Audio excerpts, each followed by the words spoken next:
Okay, before we begin with today's Dhamma talk, I believe there were questions which were posted in respect of the talk that was delivered last week.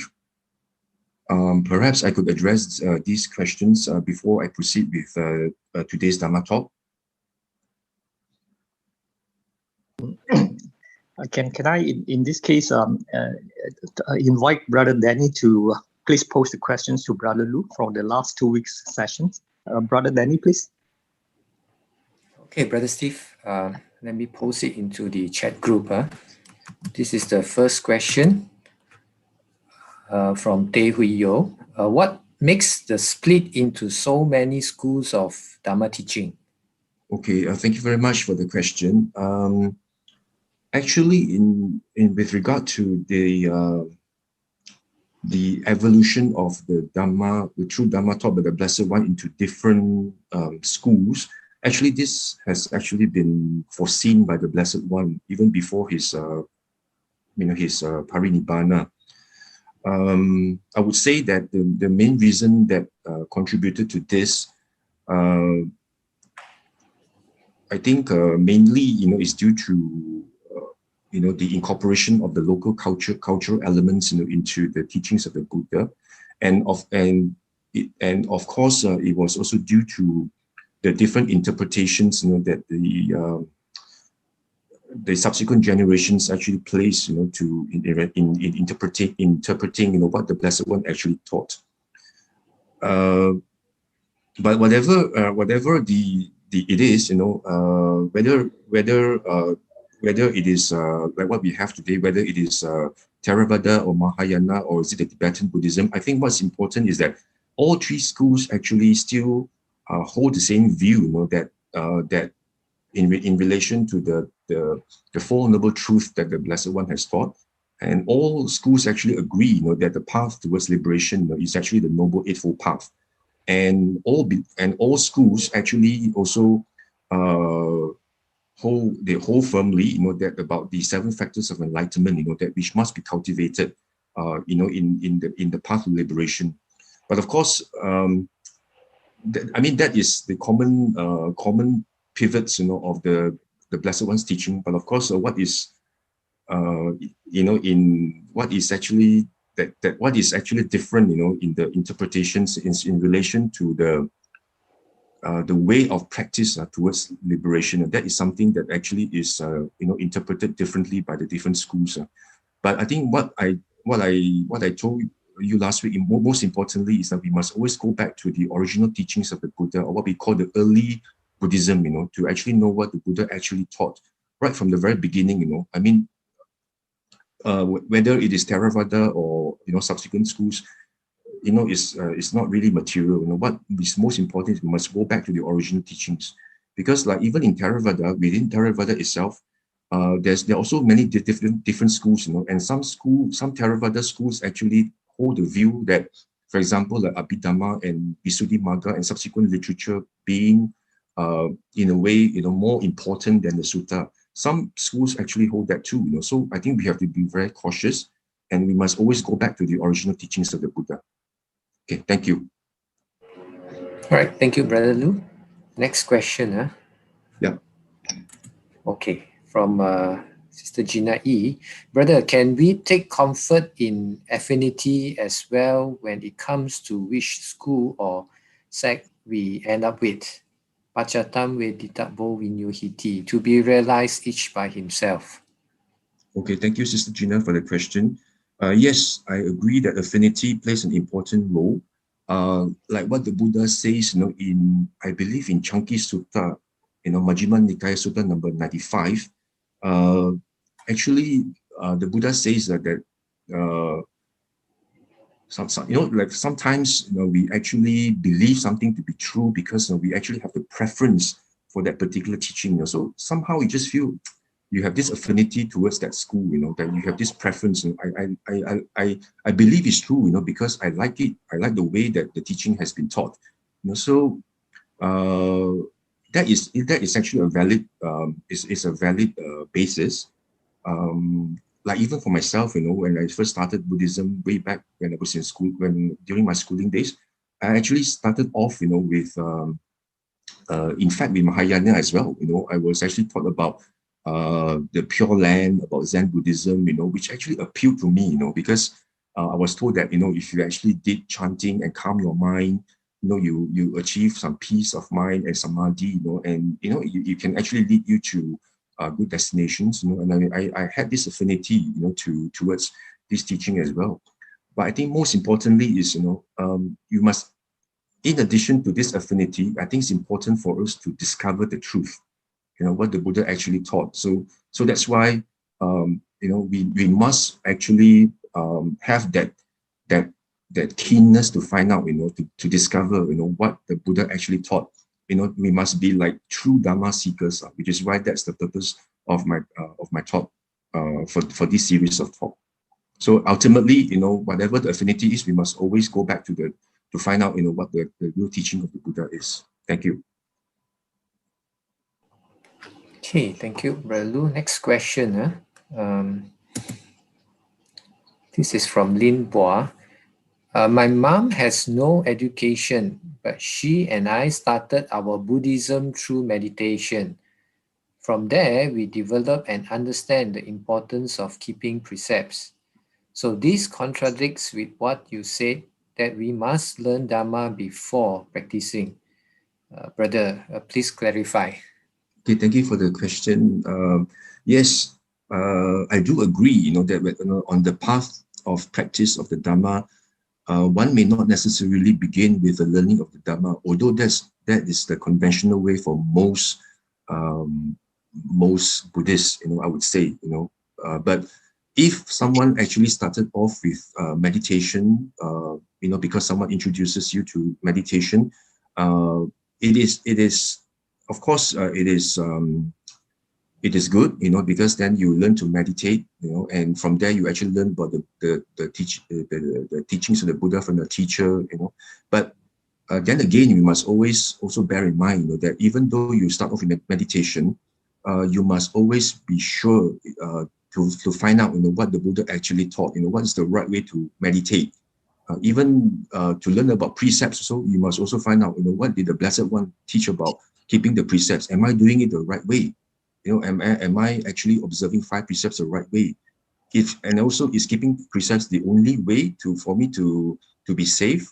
Then you need to find out, because the Buddha also talks about the 10 unwholesome karma pata, the 10 unwholesome causes of karma, that may lead you to woeful planes, that you must also be aware, and which you will know if you read the sutta, And even when it comes to meditation, you must also know, the ultimate objective of meditation. What is it you're trying to achieve by meditation? Is it just to get peace of mind, to get samadhi, or is it something more than that? So you must also be mindful, to know where you are going, your direction, and you can only get your direction right if you actually read the suttas. Otherwise, it is very dangerous for you to just practice and just follow along what other people tell you, because you may not actually reach the destination that you have actually intended. So we have to be careful of that. Thank you. Okay, thank you, Brother Loo. Next, from participant Wah Cheong, he has 2 questions. Okay, the first one, brother, you said the Deva world is more conducive to practice. I have heard human life is more conducive as humans can do dana. Can brother explain more about brother's views? I think, could you answer sure. this?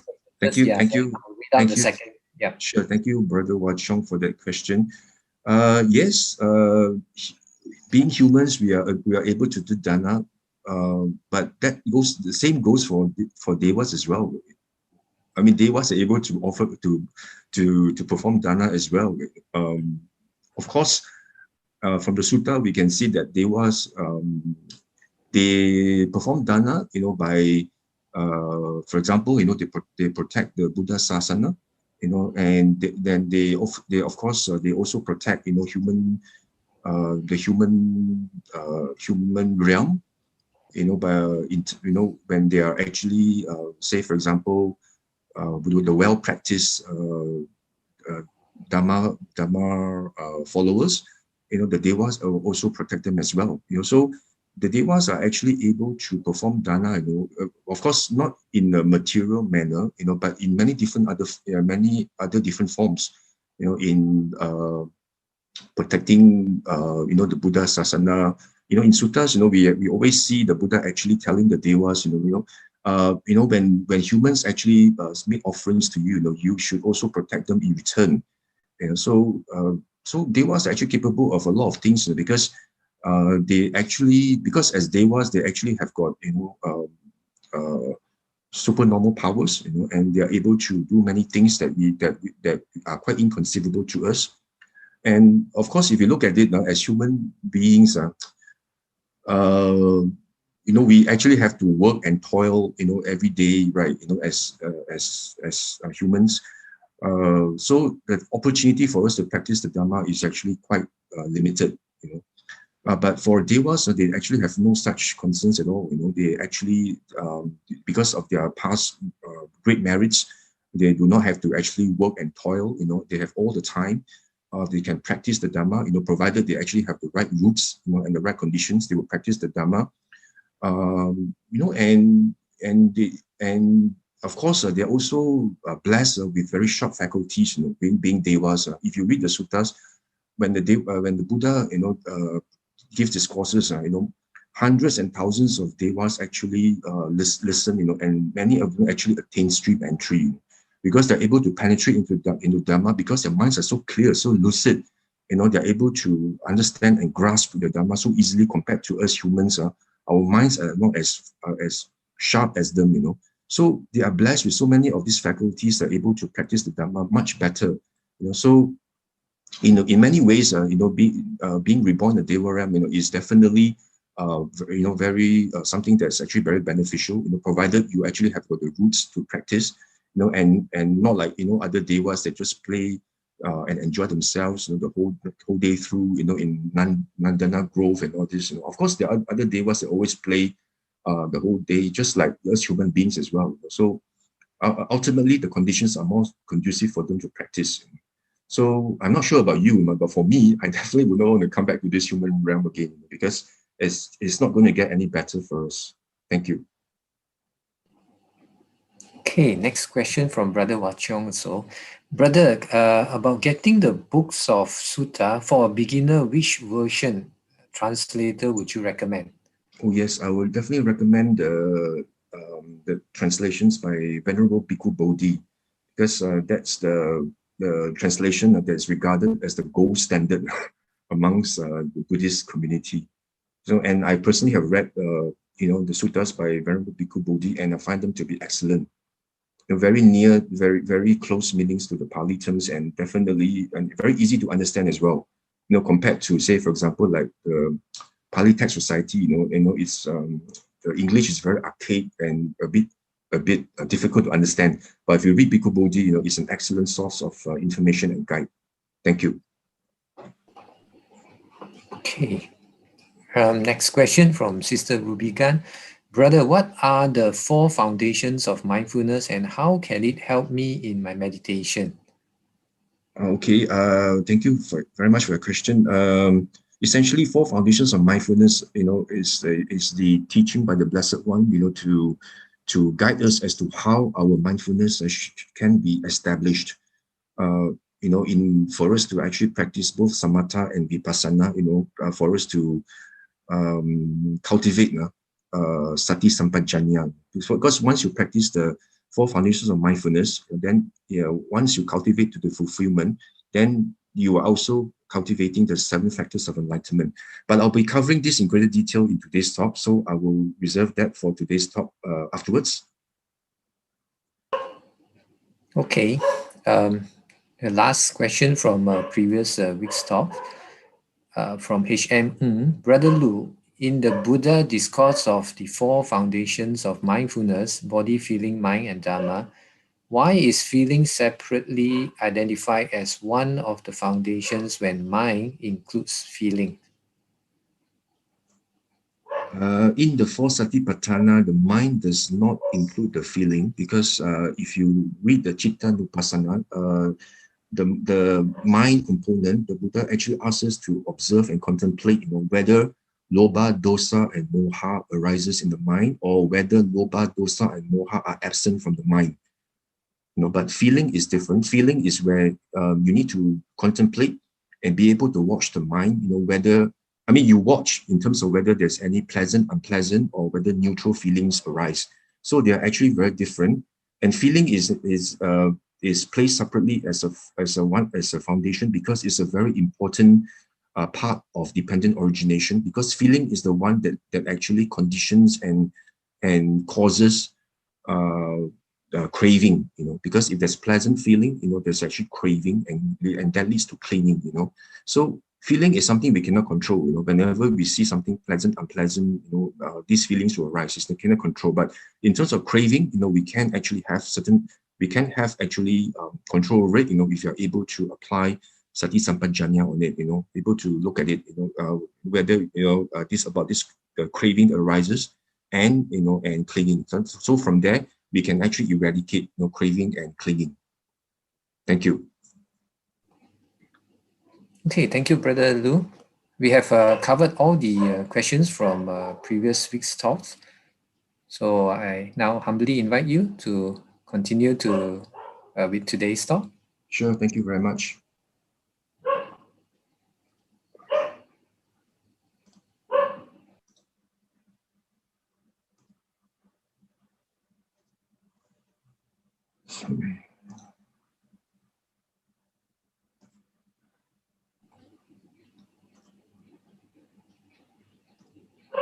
Okay, thank you very much again. Okay, so just before I begin with today's talk, just as a short recap, about what I actually covered last week, which I actually highlighted the importance of learning the Dhamma, more about what the Buddha actually taught more than 2,500 years ago. In the talk, I actually covered, how, for example, householders like Yasa, Uga, and Super Buddha, they actually managed to attain stream entry. They become Sotapan, just by, learning the Dhamma from the Buddha. And I also highlighted to you about the importance, of always referring to the suttas, when you actually listen to any talk, or when you actually read a Dhamma book, it's very important, that you always refer to the sutta, like what the Blessed One actually told Ananda in DN 16, before the Buddha passed into Paranibbana. He actually told Ananda, when I've passed into this Paranibbana, please do not think that you have no more teacher, but always refer back to the Dhamma Vinaya. And also from, for example, like AN 4.180, whatever that you learn from teacher, or read a book, or you read the Dhamma book, please make sure that you always refer back to the sutta, and verify. And do not approve or reject, but always keep an open mind, and double check, read, and go back to the sutta to ascertain whether this is what the Buddha actually taught. And of course, we have to make sure that also be mindful that, for example, in DN 29, the Buddha again tells us that what he teaches us in terms of the Dhamma, it's actually perfect and complete by itself. There's no need to add or subtract anymore from what the Buddha actually taught. So from these, we need to be mindful that learning the Dhamma is actually very important. And before I actually ended last week's talk, I actually also told you about the importance of practice. But before that, I actually also did not. I omitted a point to tell you about the importance of learning the Dhamma, like what is actually stated in SN 25.1. Once you have learned the Dhamma, as taught by the Blessed One, and you have become very conversant, and you become very familiar with the teachings of the Buddha, and from there, you actually develop a conviction. You actually have got this conviction and belief that what the Buddha taught is actually true. But of course, you haven't actually seen the Dhamma yet. You haven't caught a glimpse of the Nibbana yet, and you are not a Sotapan. But you have this conviction and belief, that what the Buddha taught is actually true, because you have actually read it and you have actually contemplated, and you find that it's something that's actually very profound, and it is something that's very subtle, very deep, and you believe that it's true, and you have faith, and you actually believe that it's true, and you have this faith, and you have come to accept the teaching of the Buddha. If you have these attributes, right, essentially you are what the Buddha says, that you are no longer a putu jana, you have actually transcended the plane of the worldlings, and so effectively you're already on the path to stream entry. You haven't actually reached the fruit yet. You're on the path to stream entry, and you are actually regarded as an Arya already. So and before someone passes away, this what we call the Dhamma-inspired, this faith follower and the Dhamma follower, Dhamma-inspired and the Sada-inspired. These two, if you actually have these attributes, essentially, you will not pass away until you have attained the fruit of stream entry. So that's how important it is to actually learn the teachings of the Buddha. And if you learn it, master it well, and you contemplate it, accept it, and you have faith, essentially you're already an Arya. You're already on the path to Sotapatti, to stream entry. So the Buddha again actually tells us that yes, learning the teachings of the Buddha is important, but we must not actually be like the spoon that tastes the flavor of the soup, but instead we must actually be like the tongue that tastes the flavor of the soup. So that's why it's actually important for us to practice the Dhamma. After you've learned the Dhamma, the teachings of the Buddha, as true Dhamma seekers, we must then embark, on the journey to practice the Dhamma, to follow the path, that the Buddha has actually laid out for us, so that we can actually walk towards a path of liberation. And as Dhamma seekers, right, we must actually bear in mind that we are actually living at a time where it's actually very critical for us. Although the teachings of the Buddha, the Buddha Sasana is still very much available, and is still in the world today, we must bear in mind that we are actually at a crossroad, to determine, our next destination. And the Buddha says that it is extremely important for us to ensure that we have this sense of urgency in us, as true Dhamma seekers. We must have a sense of urgency to practice the Dhamma. Do not delay, any further, for you might miss the boat, and the Buddha, for example, in Anguttara Nikaya AN 5.57, the Buddha actually exhorts us, he actually keeps reminding us that whether you are a monastic or a lay person, man or woman, you must always reflect on the 5 things, that 5 facts that always must be contemplated. I'm still subject to aging, subject to illness and subject to death, and I will be separated from all that's dear to me, and about the karma. So these 5 things must always be contemplated, because the king of death, Mara, is always surrounding us, and there's actually definitely no negotiation with Mara when it comes to death. So we actually have to be aware, and we must have this sense of urgency.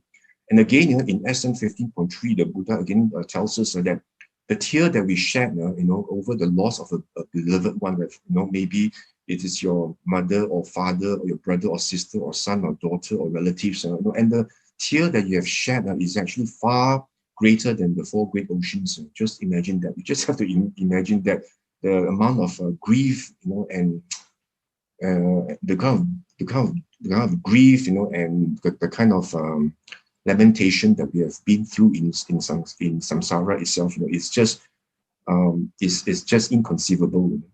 And again, the Buddha actually gives this simile of this great mountain, that if we were to actually rub this mountain, the rock of mountain, 100 years with a kasi cloth, and even if this great mountain has actually been wasted away, you just wipe it 100 years once with this kasi cloth, and even if this mountain has actually been wasted away by this rubbing, the eon actually is still not over yet. You know, what we call the kappa, you know, or in Sanskrit kalpa, you know, is actually not.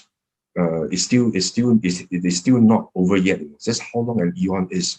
And the Buddha in Ganga Sutta, you know, he actually says that even though this eon is so long a time, you just imagine the number of grains of sand in the river Ganges. You know, the time that you have spent in samsara is actually more than you know, if actually one grain of sand is equals to one eon. You know, the Buddha says that the time you have spent in samsara is actually more than the grains of the sand, you know, that you find in the river Ganges. So that is actually quite scary, right, if you think about it.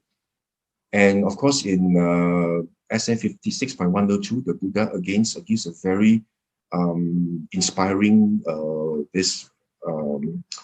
example as well. You know, he actually picks up a bit of dust at the tip of his fingernail, and he says that few are beings, you know, who passing away as human. Few actually are born as human and deva again, you know, and many, you know, actually fall into the woeful plains as an animal, you know, as a ghost, you know, as well as in the hell. So actually that should actually give you that sense of urgency, you know, that very sense of urgency and fear as well, you know, that you should actually start practicing, you know, immediately. Waste no time, you know, and make sure that you know, we actually apply our time, you know, beneficially, so that we can actually derive the best, you know, during our time, you know, as human beings. Otherwise, you know, it's actually very likely that, you know, if you don't practice, it's very likely that we fall into woeful plains. We actually fall down rather than going up. And again, in MN 130, you know, about this Devadutta Sutta, you know, it's actually quite scary, you know, to see how the Buddha has actually described the great hell. You know, the great hell, the Buddha says, is like a four corner space. You know, it's like a fortress, you know, all covered with iron, you know, roof with iron, the floor surrounding all iron, and this iron is red hot, heated, and fully blazing. You know? And the hell beings there, right? You know, they actually have got this red hot iron bar that's actually they're actually being poked, you know, into their hands, their feet, you know, their hearts, you know, and they actually chain the hell beings into a chariot, you know, and they drive them all over the blazing ground, you know, glowing and blazing with fire. They are driven over the hell, you know, with chariots, and they are being forced to climb up vast mountains of embers which are burning, and they throw them and plunge them into red hot copper cauldron. You know, cauldron are like big sort of pots, which are burning, blazing, and glowing. So the Buddha actually describes so vividly, you know, the suffering that hell beings go through. So, and we have been through this hell before, you know. I mean, in our samsara, definitely we have been there before. So definitely we must make sure that we do not go back there again. And the Buddha also says that, you know, even if you're born as an animal, you know, the suffering is so great, because you're always living in fear. You don't know when you become somebody else's food, you know. And the Buddha says if you become an animal, it's like you're actually falling into a cesspit, you know, like a pit that's full of excrement, and then you just fall into it, you know. So this is how the Buddha describes being born as an animal is. And again, the Buddha says even if you are slightly better, you know, that you're born as a ghost, then again, you're also great suffering, because you're always filled with so much of insatiable thirst, you know, for food, you know, and for food, for water, you know. And the Buddha says it's like you're born, you know, it's like a tree with a very scanty foliage, you know, means a very few leaves, you know, just a very few leaves on the tree, you know, and the shade is not much, very, very little shade. And the man is scorched, you know, by hot weather, you know, so weary, exhausted, you know, and tired, you know, and he came on the path, you know, and he only had a tree, you know, to shade him, you know. So you can imagine how great the suffering is, because, you know, he's not able to get the sort of protection, you know, he only has the little shade for him, you know, and he's always hungering for more water and, you know, and food, you know. So that's how it is, you know. And even as a Deva, you know, I mean, do not actually be so, be so boastful and feel so glad that, you know, you're born as a Deva, because, you know, don't forget, you know, once the karma is exhausted, I mean, it's time for you to leave Deva, the Deva realm. You know, it's time for you to, the show is over, you know, you have to leave, you know. So that's why for Devas, the 5 omens appear, you know, when the Deva is about to pass away, you know, his garlands actually start to wither. The flowers that he wears start to wither. You know, his clothes get soiled. You know, normally his clothes are actually very shiny and very beautiful and shiny, you know, and clean, but now gets soiled. And then, you know, sweat oozes out from his armpits, you know, and dullness descends on his body. He feels very dull, not as light-hearted and happy before. And then he doesn't actually delight his own Deva seed. So when these signs appear, then he knows that it's time to go. You know, it's time to leave the Deva realm. And even if you're a Brahma as well, you know, the Buddha says, do not be contented and do not be too happy about it. You know, the Buddha says that once, you know,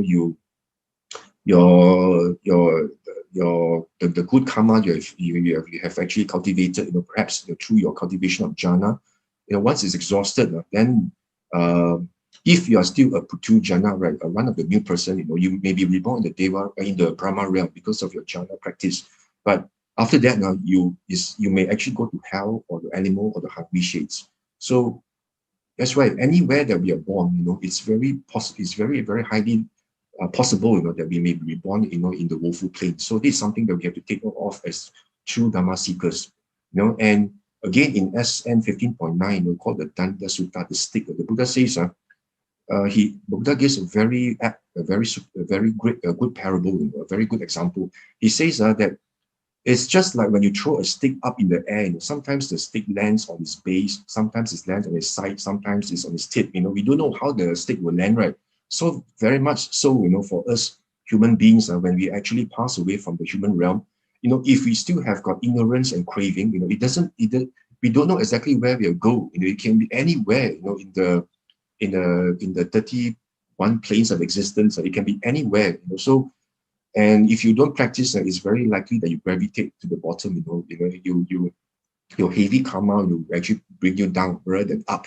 You know, and even up also, you know, once it's exhausted, you go down. You know, so that's how wretchedness, samsara is. You know, you never know where you end up with. You know, I think even in one of the sutta, you know, where the Buddha talks about karma, right, the great discourse on karma, it doesn't mean that if you are a well practiced or well behaved, practice your sila well, you know, it doesn't mean that you actually necessarily end up as a Deva, you know, because it depends on the karma operative, you know, at the point of death itself, you know, and it actually determines your next course of action and next course of rebirth. So your whatever good deeds you have, of course, they'll bear fruit in subsequently, but the next destination nobody knows.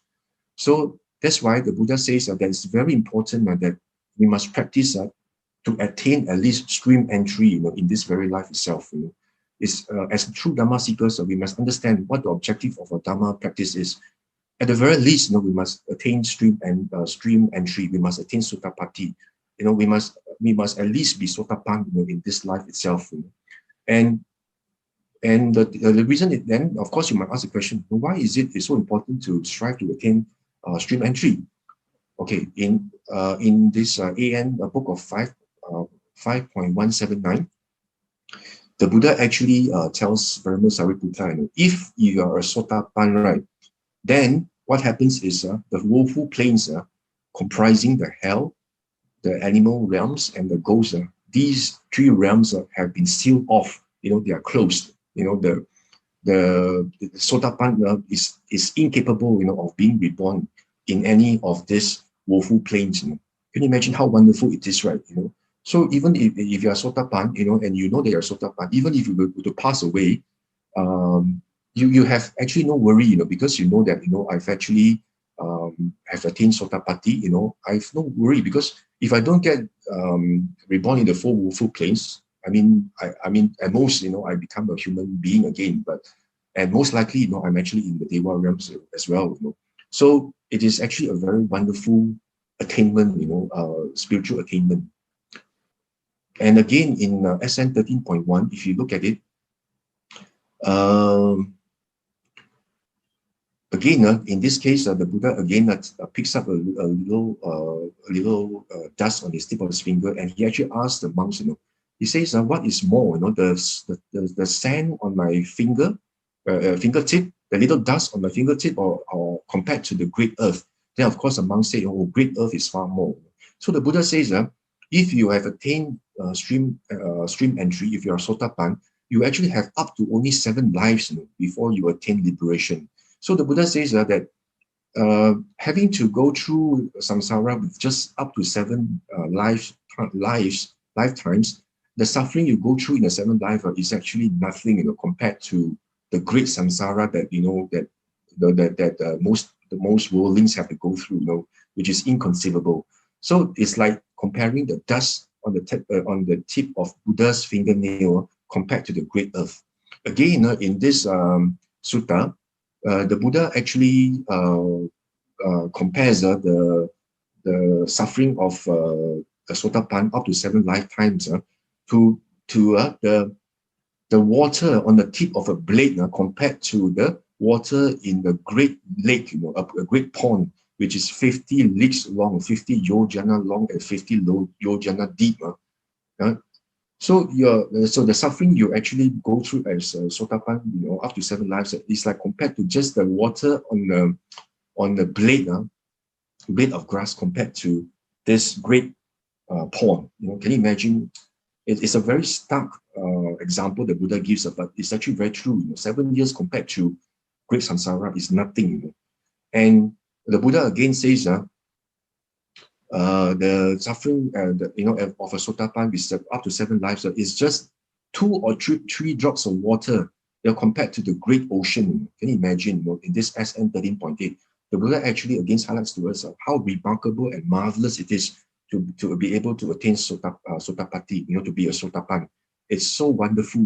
I mean, the suffering you go through is nothing, compared to the great samsara that all the worldlings have to go through, which is inconceivable in the beginning and inconceivable in the end.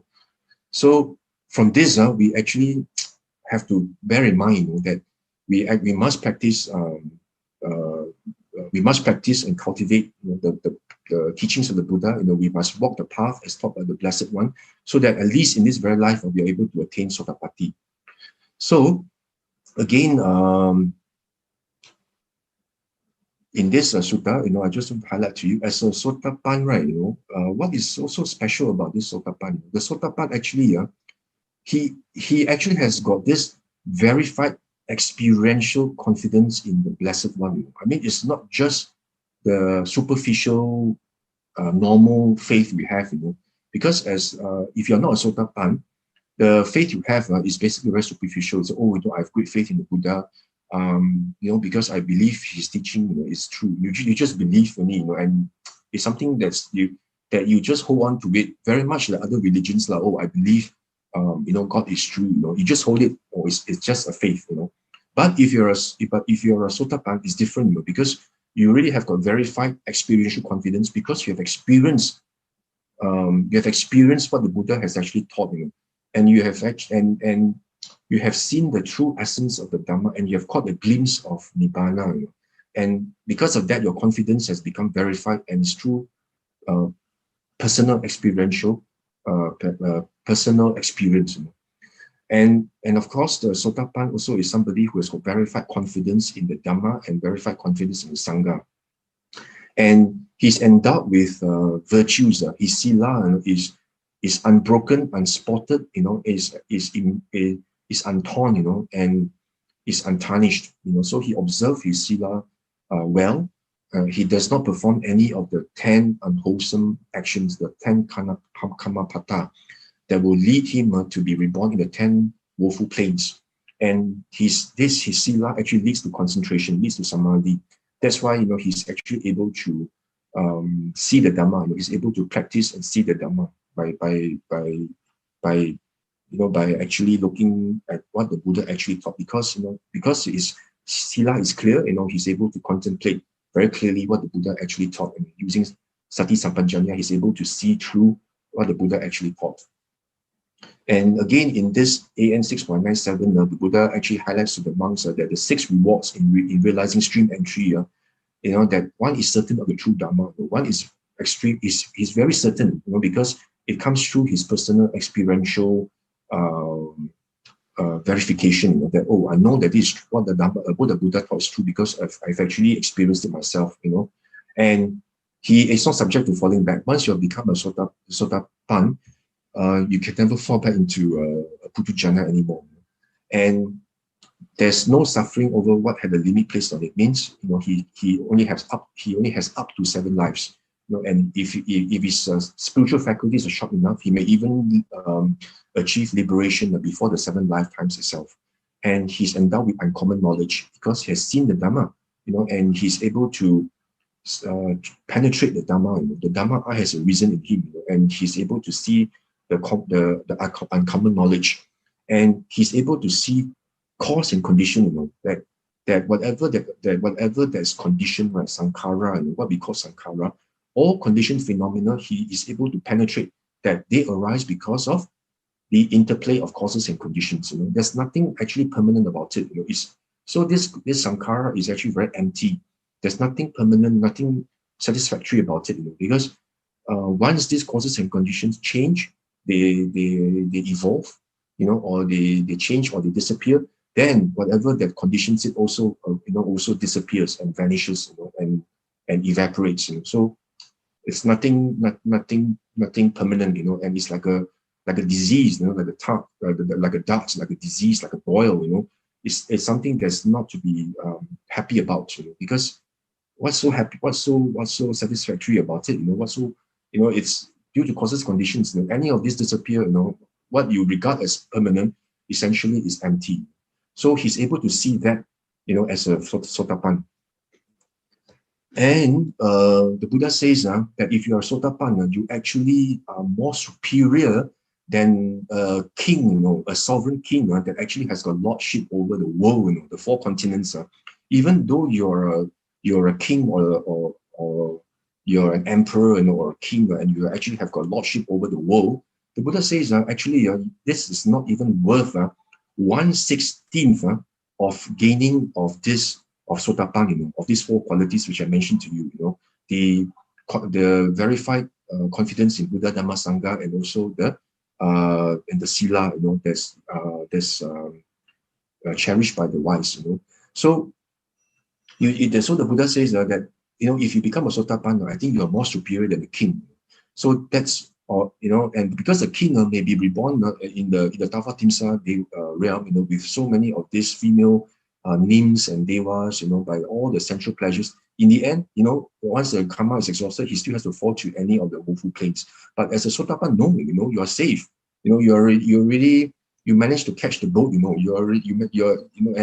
you are off out of this samsara. I mean, as a human and as in the deva realm. But soon after that, you're beyond, the 31 planes. Soon, So it's something that is more superior than being a king. And of course, this slide is just to explain to you, what confirmed experiential faith of a Sotapan is. It's what we call the Aveja Pasada. It's actually not just a normal confidence, but it's actually confirmed experiential confidence, because this Sotapan has actually he knows and sees the Dhamma through personal experience and verification. And this faith is irrevocable. And the confidence is something that for sure. And it's like a breakthrough in the Dhamma. It's suddenly the Dhamma eye arises in you, that you feel that somehow you have been transformed. That you feel that things that you see things differently, from now, and you become established in right view. So in Dhammapada 178, the Buddha says, even if you have got this sole dominion over the earth as the king, or you go to the heaven, or you have got lordship over the world, the fruit of Sotapatti actually excels all these. So we have to bear in mind that as true Dhamma seekers, we have to, at the very least in this life, try to strive to attain Sotapatti in this life. We must try our best to be Sotapan in this life. But of course, many people say that, being a Sotapan seems a bit rather unreachable.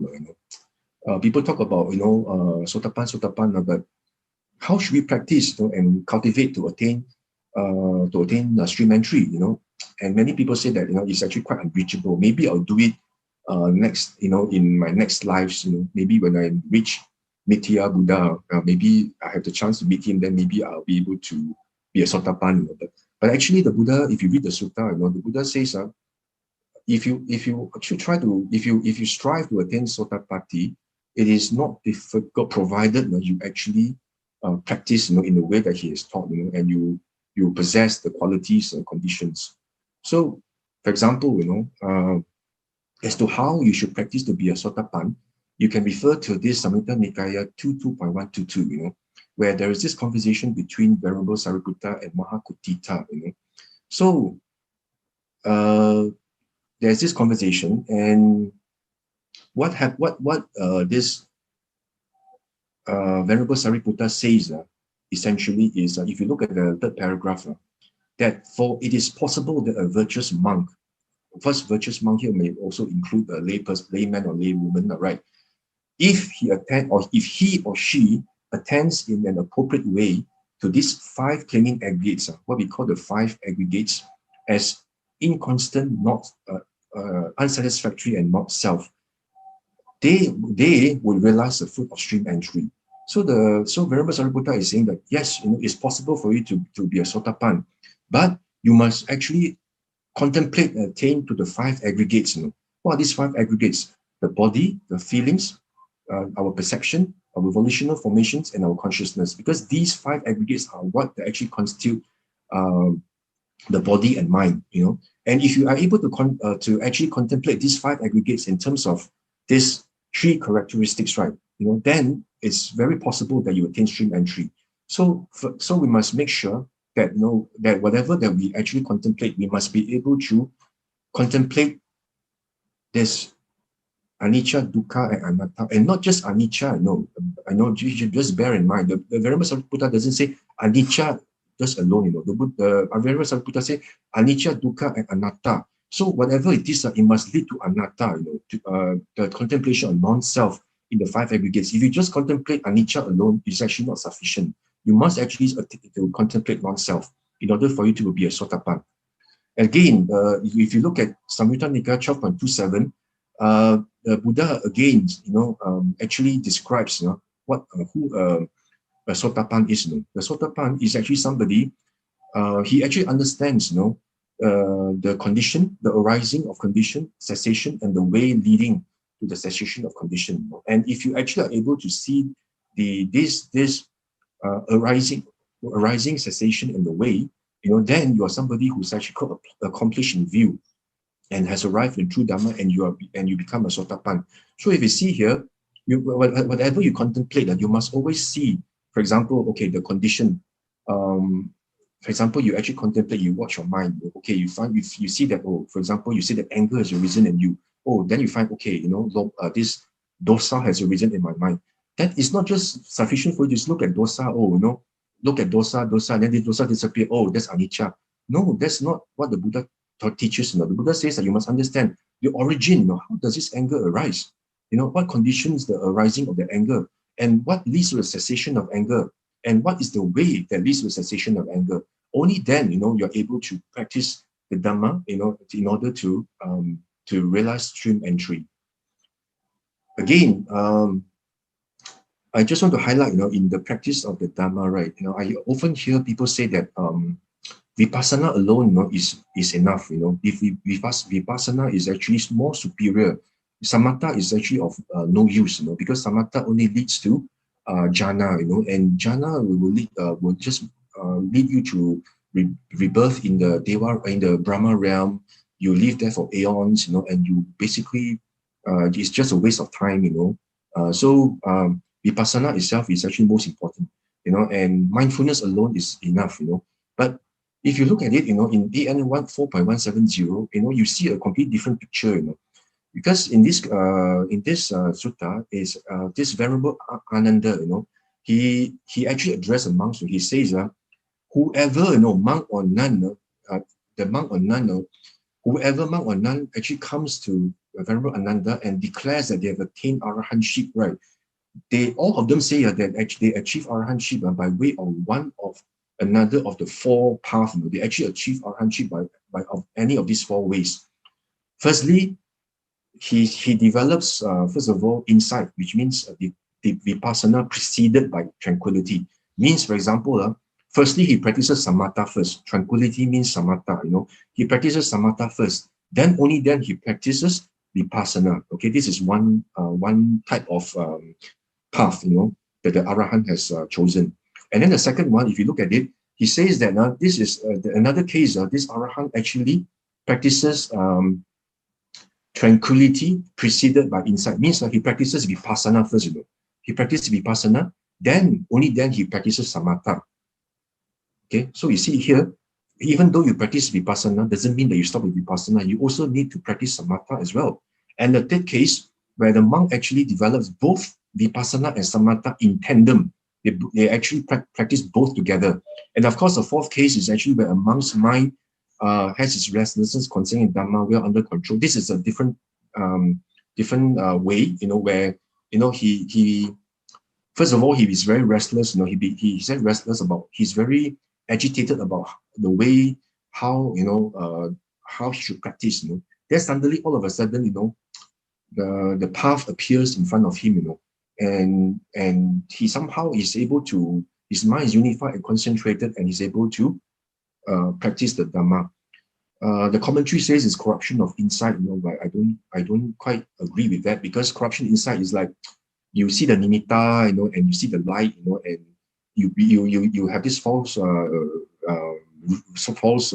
impression that nimitta is actually nibbana.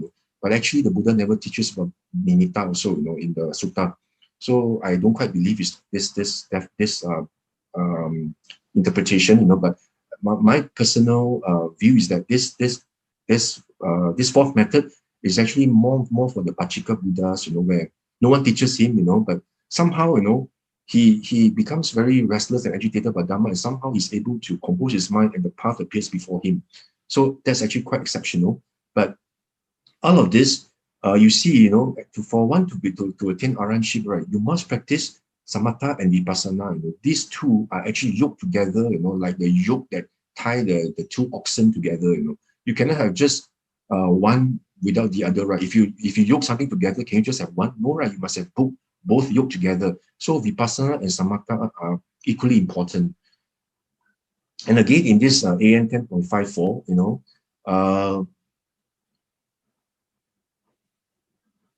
again, you see that the Buddha, again, we can see that the importance of vipassana and samatha. You see here, in this sutta, the Buddha actually teaches the monks, he says that if you are somebody, look at the second paragraph, he says that if you're somebody who has achieved insight, right, into phenomena, means you master vipassana, but you don't have samatha, then the Buddha says your duty is to make an effort, first of all, to maintain the insight, but you must also make sure you make the effort to practice your samatha for internal tranquility of awareness, So don't just think that vipassana is important, but if you are not good at samatha or weak in samatha, you must make sure you practice samatha.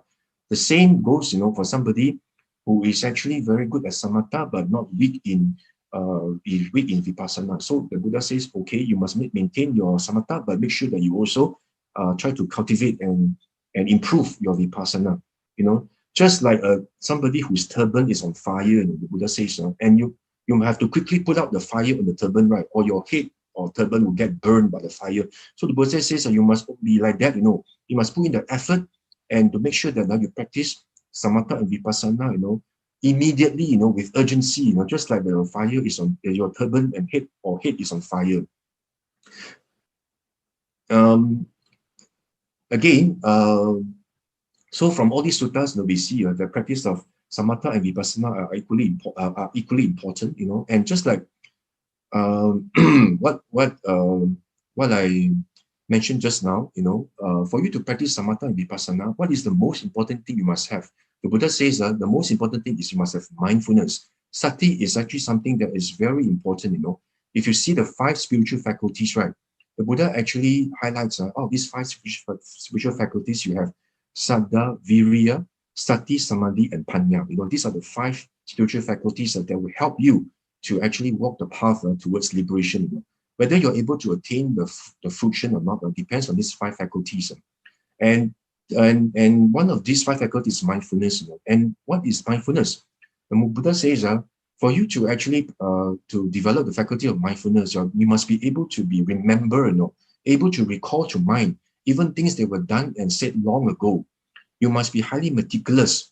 You must be able to be aware, about to be aware and know, what happens. For example, in respect of the 5 aggregates, you must be able to be aware of, for example, feelings, a perception, or whether any sankhara arises in your mind, any intention, any sankhara, or any defilements that arise in your mind. You must make sure that you are aware. There's the power, the function of sati, and of course consciousness. All these you must be aware. This sati, is extremely important for practice samatha vipassana. And if you look at it right, for you to practice samatha vipassana right, then the question that you answer, okay, I know that samatha vipassana are important, but how do I practice samatha vipassana in order for me to be a sotapan? Then the Buddha, you can refer to MN10, in Satipatthana Sutta. If you look at this Satipatthana Sutta, right, it may appear to be rather complicated and rather challenging to read. But if you are able to look at it systematically, actually the Buddha is actually quite remarkable. He's actually quite remarkable in that he's able to actually segregate the 4 Satipatthana, into 4 parts. And the Buddha says if you follow this Satipatthana, right, these 4 foundations of mindfulness, it is the direct path. It is not the only path, but it's a direct path for the purification of beings, where you're able to overcome sorrow, lamentation, and you're able to achieve various stages of enlightenment, including Sotapatti. So firstly, the Buddha says you must remain focused on the body. So what does the Buddha mean, when you actually focus on the body? Well, the Buddha actually highlights, okay, of course, under body, he has described many ways of practicing, observing the body. But one of the ways that he has actually praised is actually mindfulness of breathing, what we call anapanasati. So the first thing is you must actually focus on your body. And secondly, he says, okay, after that, when you have actually focused on your body, then you must actually be able to contemplate whatever feelings that arise in you, whether it is a pleasant feeling, unpleasant feeling, or neutral feeling. Then on top of that, while you're doing your anapanasati, right, that is your base meditation, you just breathe in and out, or sometimes body doesn't mean just breathing. It can also be, say, for example, walking meditation. It's a body as well. You walk, but while you walk, you actually be mindful of the feeling of touching of your foot and the ground. But it doesn't mean that you walk like a sick person, so slowly, moving every step. You can just walk normally, But when you walk, you're just mindful of the steps, of the touch between the sole of your foot, and the ground. Then you note that touching feeling. That itself is also, a contemplation of mindfulness. Just like your breathing, you feel the breath going in and out of your nose. You can sense the breath, moving in your nose. That itself is also touching. That is a body sensation. And perhaps you can also be, for example, like maybe driving your car, and your hand is actually touching the steering wheel. That itself is also another way that you be mindful. You're mindful of the feel of your hand on the steering wheel. Or you can also be, for example, be mindful of your 6 sense doors. For example, when you're driving, you see the traffic light, okay, it's red. Or you can also be, say, for example, looking at cars in front, or you can hear the honking sound, or you can, for example, smell, something, the 5 sense doors, or maybe the touch of your buttocks on the seat. You can also feel that is also a way of contemplation. So the Buddha says that this body contemplation is your base contemplation, is actually for you to establish your sati. But that is not the end by itself. The Buddha says that is your base meditation, base object meditation. But on top of that, once you have achieved the calmness of mind by doing this, this body contemplation, right? It can be, it can actually be, for example, once you practice this body contemplation, right, you can actually achieve either, for example, if you do Anapanasati, is actually what we call, a very thick, it's a stationary samadhi, but as compared to your five sense doors, is a dynamic samadhi. But whatever it is, you reach the calmness of mind. But once the calmness of mind is achieved, you shouldn't be looking at the object anymore, but you should withdraw yourself into the mind and look at your mind.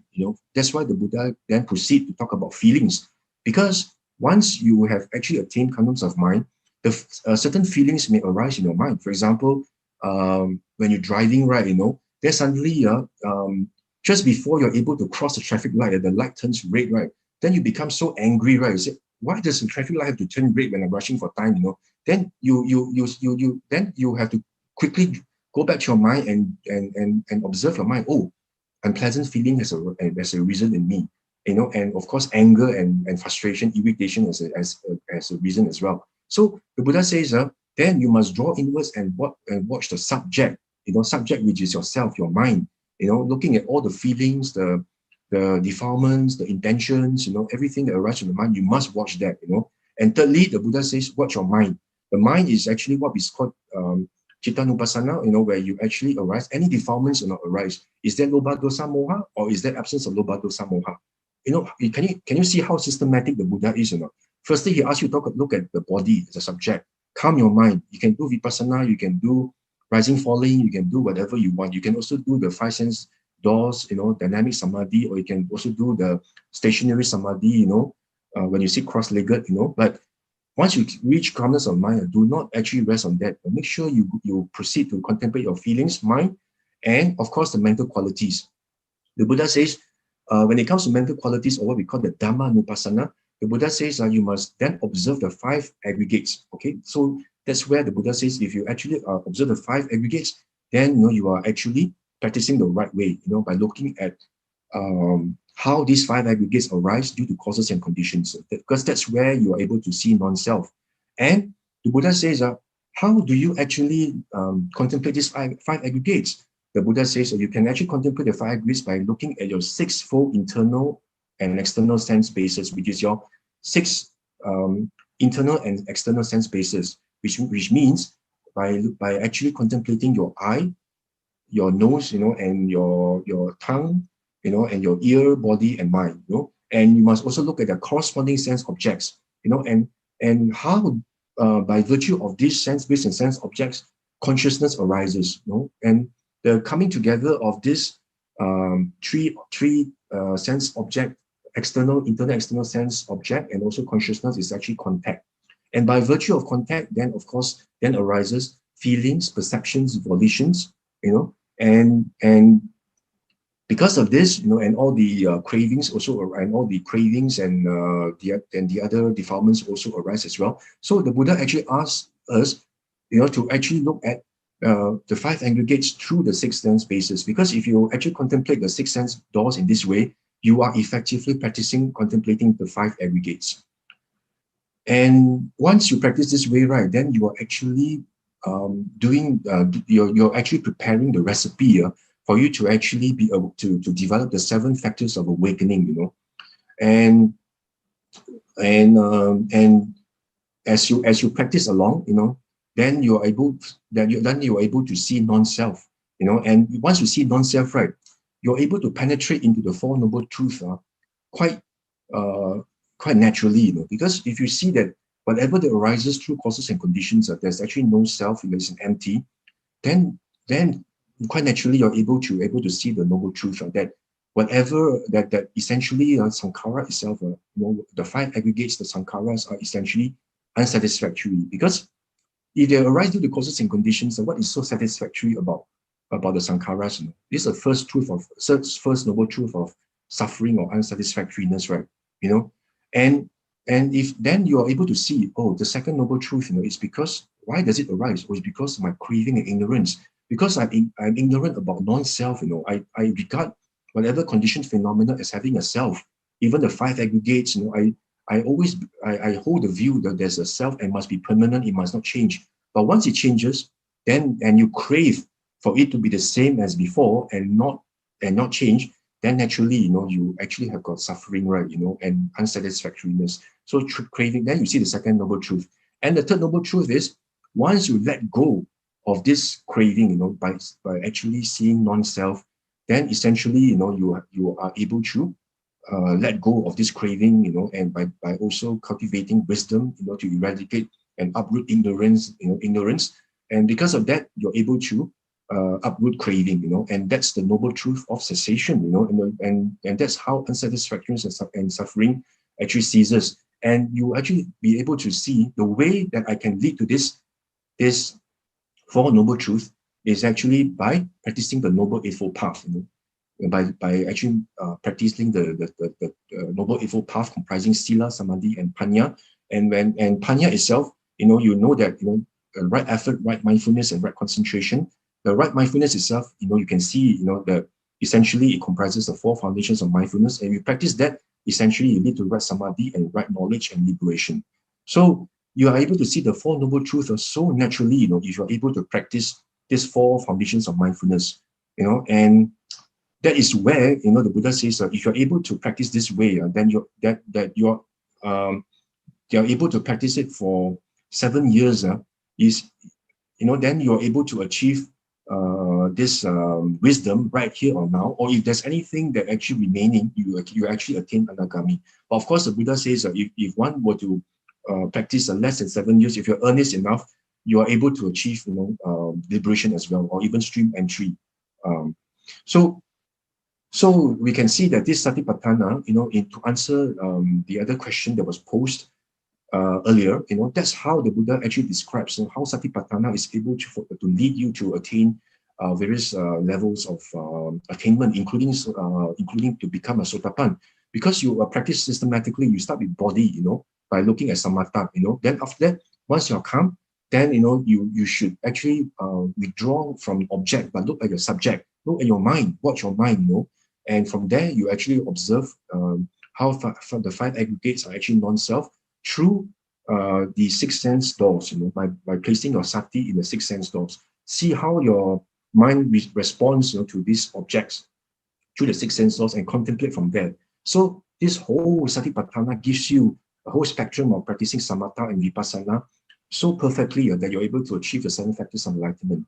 And like what I mentioned to you, under the satipatthana, under body, right, the Buddha actually in MN 118 again talks about how you should practice the mindfulness of breathing, So when you practice mindfulness of breathing, I know some teachers actually teach that, anapanasati, you should just watch your breath in and out, focus at the tip of your nose, until you see the nimitta, the light, and then you enter the light, and that's how we should practice. But actually, the Buddha never teaches in that way. The Buddha says that while you do you can be doing your anapanasati as your primary object, once your mind is calm, you're able to attain some serenity of mind. You must not contemplate the object anymore, but you must go back to the subject. Look at your mind. How does the mind react to the sense objects? Is there any defilement? Is there any unpleasant feeling? Only pleasant feeling? Or is there any intention that arises in your mind? Or is it wholesome, unwholesome? Whether you should act on it or not. So all these, the Buddha says, must be contemplated. It doesn't mean that you just watch your breath, you in and out, and that's the end of it. It's not. The Buddha says that you must focus after you have actually calmed your mind through the breathing. You must actually focus on anicca, dukkha, anatta. But most importantly, is you must achieve anatta. You must actually be able to see anatta, because like what I mentioned to you in last week in AN 4.41, the Buddha actually talks about 4 types of samadhi, like I mentioned to you before. I will not touch on the first 2 because that's about jhana and also the psychic power. But I just want to highlight to you about the 3rd and 4th, which is very important. It is something quite subtle and profound, but you must be able to catch the meaning of it. The Buddha says that if you just practice contemplation by just looking at, for example, the 5 aggregates. For example, the Buddha says here that you just contemplate feeling. For example, you contemplate unpleasant feeling has arisen in me. Then you just contemplate, okay, rising, you know, unpleasant feeling has arisen, then persist. Then after a while, you know, it falls. Then you say, oh, that's anicca, you know, that's actually seeing the truth, you know, that's actually seeing impermanence.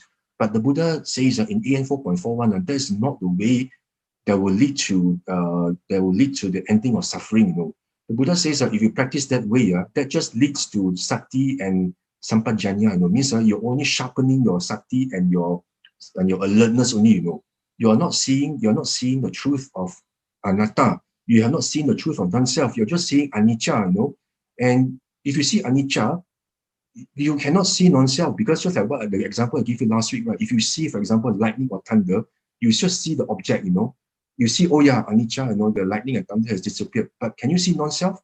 Can you see the causes and conditions that lead the lightning and thunder to arise? You can't see, you know, because you don't know what causes the lightning and thunder to appear. You can just see anicca itself. So it doesn't lead to your realization of non-self, you know. So in fact, you may form the wrong opinion that, oh, that lightning and thunder may be caused by some god, you know, or it's random, you know, nothing, it's just random, you know. So the Buddha says, if you just look at rising, persist, falling, rising, persist, falling, you're just sharpening your sati sampajanya. You are not actually practicing for the ending of suffering. So how should you practice for the ending of suffering? The Buddha says, you must see, for example, feeling. How does the feeling, you must see, okay, unpleasant feeling has arisen. Secondly, you must see, how does it arise? What are the conditions that cause the unpleasant feeling to arise? And how does it cease? You know, how will this unpleasant feeling cease? And what is the way that will lead to the cessation of this feeling, this unpleasant feeling? So if you develop this way, only then that will lead to the ending of the asava, you know, the affluence. For example, you always make the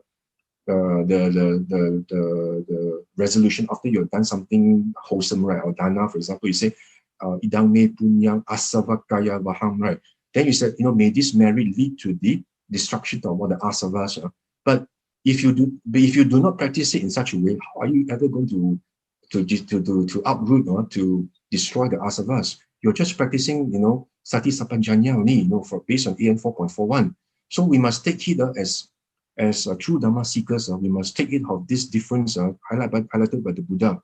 And this realization of non-self is so important in so many parts of the sutta. You know, for example, in SN 22.17, the Buddha again highlights time and time again that to realize non-self is very important, and to know and see this is the only way for you to actually get out of samsara and to attain sotapatti. You know, and the Buddha again says in this SN 12.23, he says, Bhikkhu, you know, I say the destruction of the taints, the asavas, is one who knows and sees.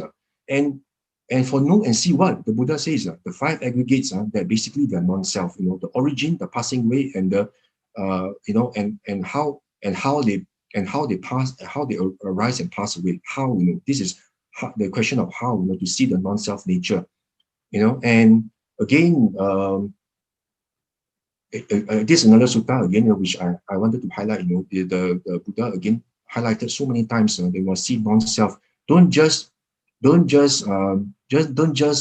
contented and just looking at rising, falling. You know, I mean, you have to investigate further, you know, to see, you know, the causes and conditions and how it arises, to see non-self. And in Majjhima Nikaya 148, the Buddha again highlights to us, you know, how to practice or contemplate the 5 aggregates to the 6 sense basis, you know. And here I already explained earlier, so I shall not dwell into too much. And in SN 25.1, again, the Buddha describes who a sotapan is, you know. You know, see, again, the Buddha says if the sotapan is somebody who knows and sees that the 5 aggregates are basically non-self and they're changing, you know. You see here, the various suttas again confirms how we should contemplate, right? For example, first of all, we use our eye. We see the form. And because of the eye and form, consciousness arises in 25.3. And then because of these 3 things, contact arises, 25.4. 25.5, because of contact, feeling. 25.6, perception and intention, sankhara. 25.7 arise. And because of this, 25.8, craving arises. You know, you have this the kilesa arise, craving. You crave for a lot of things because of this a nice feeling, nice perception, you crave. And because of this, you practice the 5 aggregates. And in 25.9, of course, Buddha talks about also contemplating the 4 elements, but that's also one way to contemplate, But for this, from this way, you can see that the Buddha actually always asks us to make sure that we contemplate through our six sense basis to see how we actually react to the sense doors, and to watch our mind, how it arises. That's what the Buddha says. Sandidiko akaliko. Sandidiko is to be personally seen. Akaliko means timeless, timeless because it's right here in our mind. Ehi pasiko, invites investigation. You must investigate the Dhamma. Don't just watch only, watch arising for you must investigate.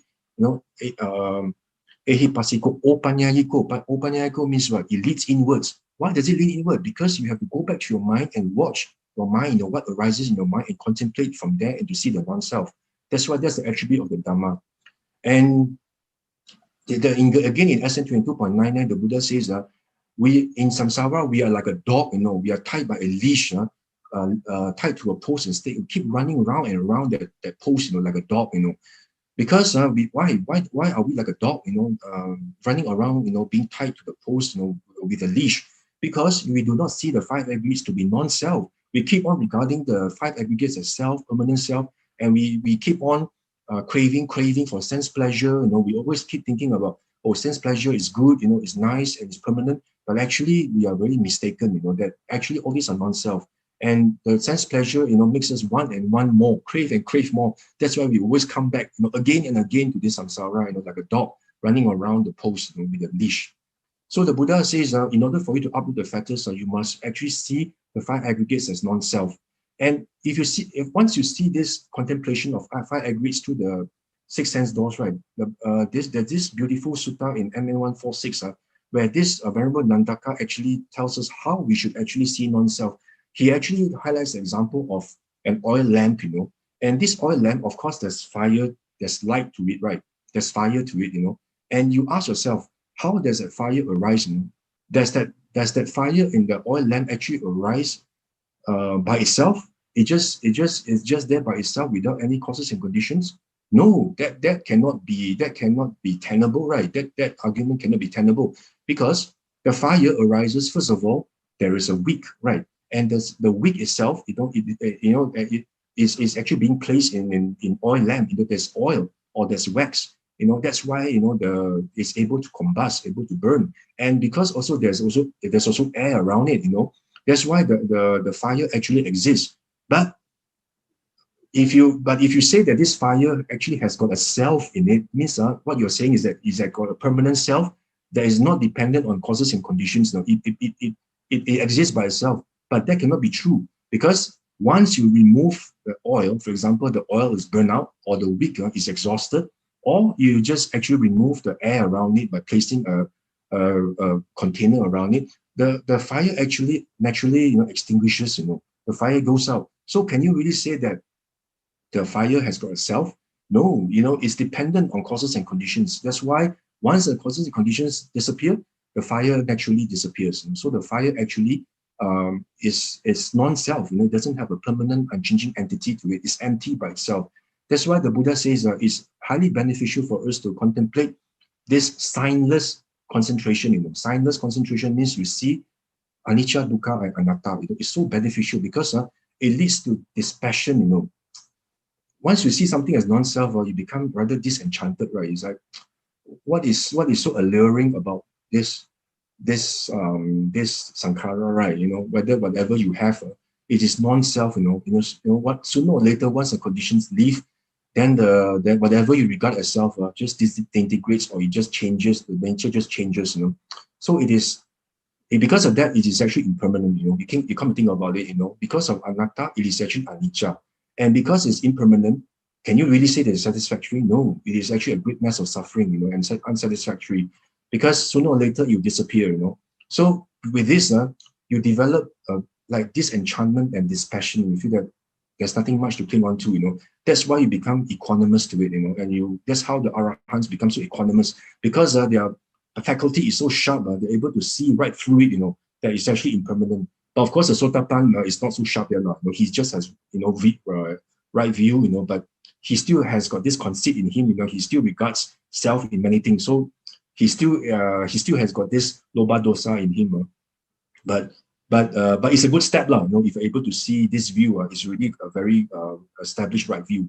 So if you see in all the Samhita Nikaya 46, right, the Buddha always asks us to contemplate anicca, dukkha, and anatta. Don't just look at anicca only, Don't just look at the object only, but please withdraw yourself, look into the mind, and look at this dukkha and anatta. Most importantly, must be anatta, because if you don't see anatta in the 5 aggregates, I don't think you're any closer to become a sotapan. I don't think you're even one step closer to it.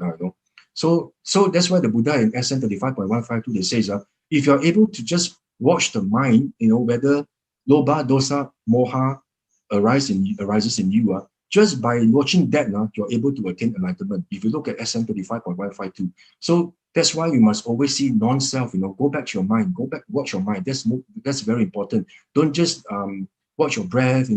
Rising, falling. Don't just stop short at that. Go back to your mind. Watch how you react to the sense objects.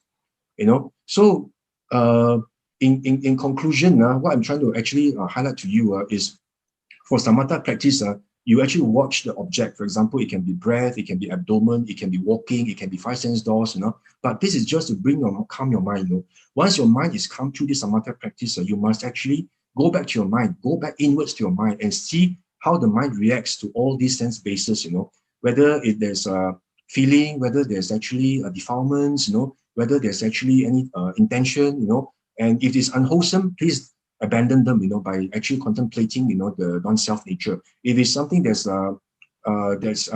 beneficial, it's wholesome, try to enhance it, and try to strengthen it, if it's something wholesome. So the Buddha actually gives us a very clear path, to practice. So I don't see why people say that the sutta is just theoretical in knowledge. If you see the beauty of the sutta, the Buddha is so remarkable, in such a wonderful teacher, that he actually teaches the 4 steps that is so systematically laid out for us, to practice samatha and vipassana. And that's why the Buddha says this kaya gata sati, right? If you practice watching the mind and this intention, the Buddha says this is the practice of kaya gata sati. And if you practice kaya gata sati, the Buddha says 580, look at 580. It says it leads to the attainment of knowledge and vision, and it leads to the knowledge of fruit of knowledge and liberation. So if you practice this way, you are able to attain Sotapatti all the way to arahantship, and you are able to overcome conceit as well, and fetters are abandoned if you practice Kaya Gata Sati. So in summary, I just want to highlight to you, that as true Dharma seekers, we must always go back to the suttas, because the Buddha has actually set out, very clearly, how we should practice as true Dharma seekers, whether it is dana, sila, bhavana, or sila, samadhi, panya, it's all there, all the ingredients and recipes are all there, even when it comes to the high level Dhamma topics, like for example, samatha, vipassana, it's all there. The Buddha has really taught us, all we need to do is actually to make the effort and to give our time and to understand what the Buddha has actually taught, practice systematically, and practice one step at a time. And also be mindful to practice the right way. Always remember AN 4.41, practice a samadhi that leads to the ending of the asavas. Don't just practice to sharpen your sati sampajanya, because the one it won't lead you out of samsara. It just leads you into sharper mindfulness only, and sampajanya. But most importantly, if you want to remove your taints, you must always contemplate the non-self nature by looking at how the 5 aggregates arise through the causes and conditions. And we see from the sutta just now that Venerable Sariputta actually highlights to us that, if you want to be a sotapan, yes, you can, definitely you can, but you must be able to contemplate 5 aggregates through the 6 sense bases, and see how they arise through causes and conditions, and by practicing through the 4 satipatthananas.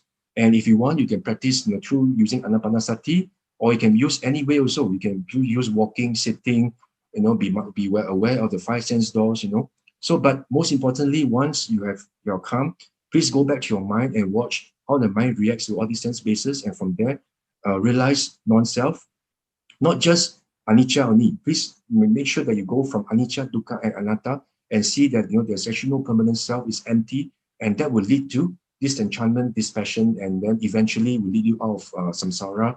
And that's how, by understanding all this, we can truly call ourselves true Dharma seekers. Okay, thank you very much. I've come to the end of the talk today. Sorry, I've taken too much time. Brother Steve? Yeah, brother, yeah. Okay, yeah, thanks, brother Ghatikara, for the in-depth and very interesting Dhamma sharing. Well, brothers and sisters in Dharma, I think with EMCU in place, we are all homebound. So I think the Q&A even takes a bit more time. I hope you don't mind, yeah? So could Sister Mingat please post any questions online so that I can read to our speaker? Any questions, brothers and sisters in the Dharma? Yeah, Brother Steve, there's one from Brother Jeremy Wu, yeah? Okay, please, from, go ahead. Yeah, from Bab's Facebook. Sure. Where can we buy the Sutta books translated by Bhikkhu Bodhi? Good question, brother. Yeah. Oh yeah, I actually got I actually bought the Sutta Pitaka by Venerable Bhikkhu Bodhi. I actually bought them from Suki Hontu many moons ago, that was actually from Suki Hontu in PJ, but I believe that they have really closed.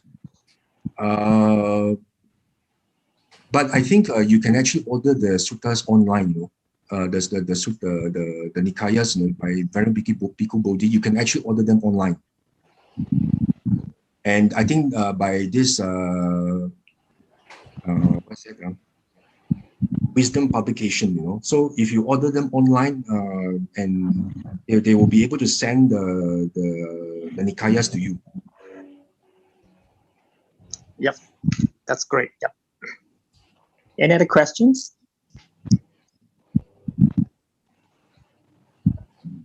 There's one question here. It disappeared. You don't mind, Brother Danny, to repeat the question? Yeah, okay. All right. Brother Loo, when one's mind is tranquil and calm, you refer to contemplation of 5 aggregates. Would it be self-reflection on this? Will there be self-reflection on this? Yes, definitely. Because once your mind is calm already, you actually have to then watch the mind, because then you have to watch the subject, the mind itself, how it reacts to the sense objects, and whether there's actually any feeling that arises, or whether there's actually any defilement that arises in lobha, dosa, moha, on account of seeing that sense object, and whether there's any intention that arises in your mind. So that's where the self-reflection comes in, the contemplation. And from there you see how one actually conditions the other, and you see how the causes and conditions come into play. And that's where actually you realize that all these that arise in the mind are actually non-self. And that's where you're able to see that because it's non-self, there's actually no permanent entity to it. It's subject to dissolution. So it's empty. That's where slowly, gradually, that you become disenchanted and dispassionate towards it. That's how letting go comes about. Because if you just look at just permanent anicca alone, you're not able to see the non-self nature. So you are essentially just basically practicing sati sampajanya, but you are not actually uprooting the taints, which are essential towards attaining the different stages of liberation and to get out of samsara. Yeah, thank you. I saw a glimpse of 2 more questions, Brother Danny. Could you please, Yes. put the 2 questions forward? Yeah, okay, I'll read them out. Brother Loo, there is this follow-up questions on the first earlier one. Sure. It says, so it is not thoughts that might surface? Yeah, thoughts might surface as well, because thoughts are in a way also sankhara, right? Because it's volitionally formed, right? Because for example, once you get in touch with the sense, once your sense base gets in touch with the sense object, then there's contact already, because consciousness then arises, there's contact. And because there's contact, there's actually feelings, perceptions, and volitions, on account of this. So the volitional formations may also come in the form of thoughts, For example, you hear someone speak something unpleasant about you, right? Then naturally, once contact arises, then you have this unpleasant feeling in you. And of course, you also feel rather displeased, which is also low dosa, is dosa. And and because of that, you also form thoughts also form in your mind, why are they saying this about me? I mean, what gives them the right to say this about me? And all these thoughts arise in your mind, and you feel very outraged, very indignant and very angry, right? So the thoughts also form part of the contemplations, of these 5 aggregates as well. Okay, thank you, Brother Loo. There is another question from Sister Lily Tan from Bab's Facebook. How to practice Kaya Kata Sati in daily life?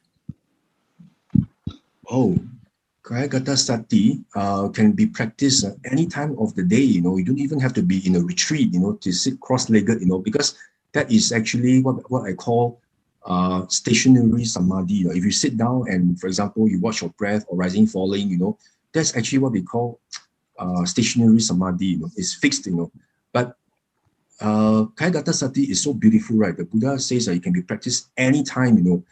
All you do is actually to establish your mindfulness, your sati, on essentially on your 6 sense basis, right? On your 6 sense doors.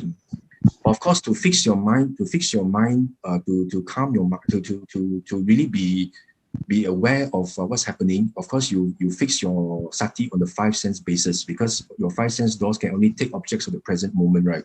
So you actually be mindful, of what of your 5 sense doors. For example, you can be driving to work. Firstly, you can be aware of the feeling of your hand on the steering wheel. That's actually touching. That's actually 1 sense door. And you can feel, for example, maybe the aircon blowing at you. You feel, there's actually this feeling, this nice aircon feeling. Or your buttocks could be touching the seat. You can also sense the touching feeling. Or you can also, by using your eye, maybe you can actually look at the traffic light, or maybe the traffic condition is very jammed. You take note, of your 5 sense basis.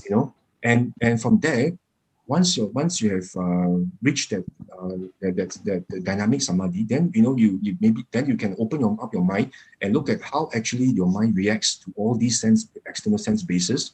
Like an example I gave you just now, the traffic light, suddenly turns red just before you cross the line. Then you become so angry, right? Say, why must it be me that before it turns red, and I'm rushing for time. Then you see from there that, anger has risen in me, and that itself is really watching your mind, right? That's like chitta nupassana, and on top of that, you feel unpleasant feeling. You feel so tense, right? I'm rushing for work yet. Now the traffic is red, And from all these, you can then watch and contemplate how they arise, true causes and conditions. From there, you're able to then see the non-self nature and then let go from there. So it can be practiced anywhere, anytime. Whether you're in the office, whether you're working, you're talking to your friends. Just be mindful of what actually impinges on your 5 sense doors and how you react to them. That's what Kaya Gata Sati is all about.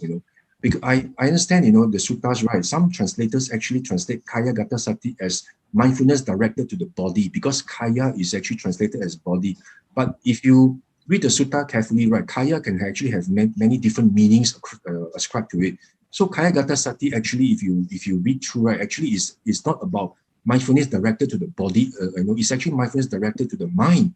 It's actually like the subject. Is yourself. Your personal. You're watching yourself, watching your mind, how it reacts to the different intentions, to the different mind consciousness that arises in you, through the sense doors. That's what watching the mind is all about. Because if you just direct your body to direct your mind to the body, can it lead to knowledge and wisdom? I don't think so. You know, just by directing to breath in and out, can you actually attain liberation? I don't think so, because I myself have actually practiced anapanasati that way as well, or rising falling also. If you just watching rising falling or just watching the breath, can it lead to what wisdom?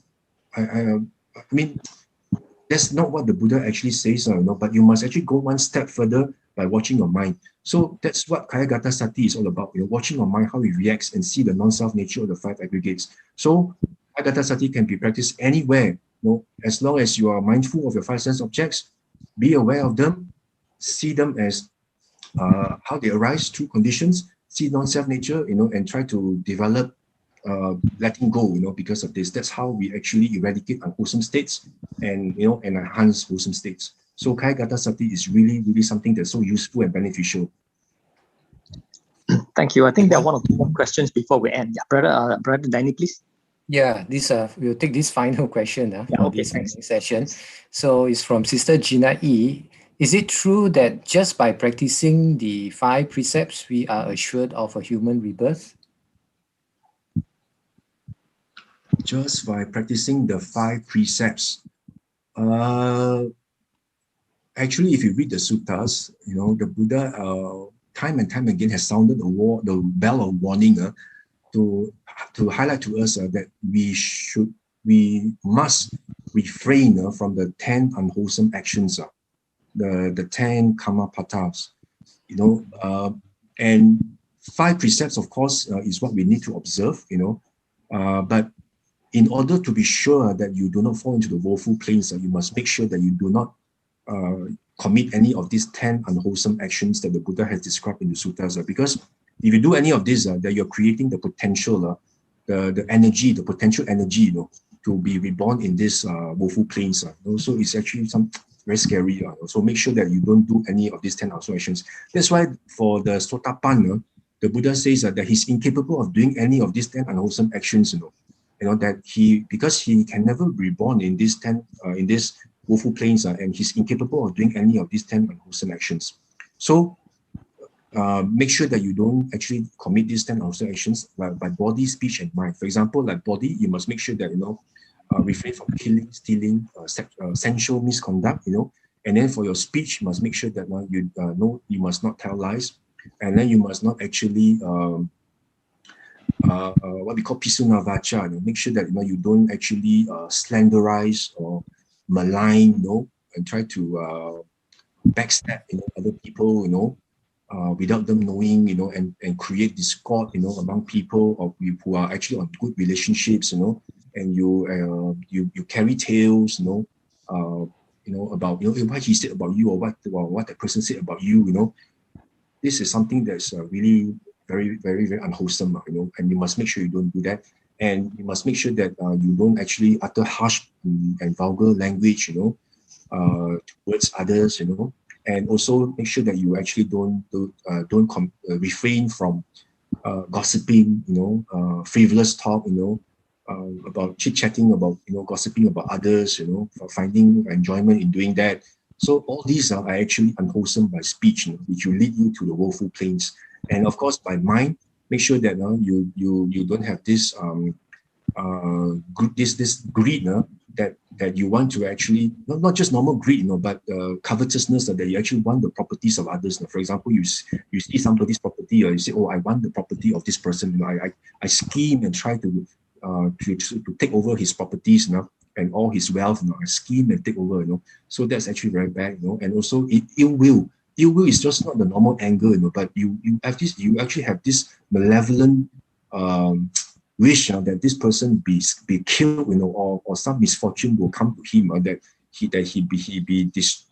disappear from this world, or, you know, you wish something some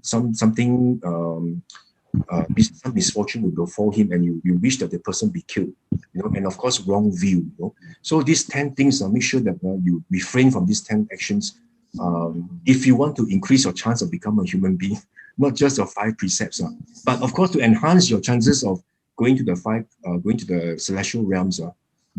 you should practice. You should try to practice also.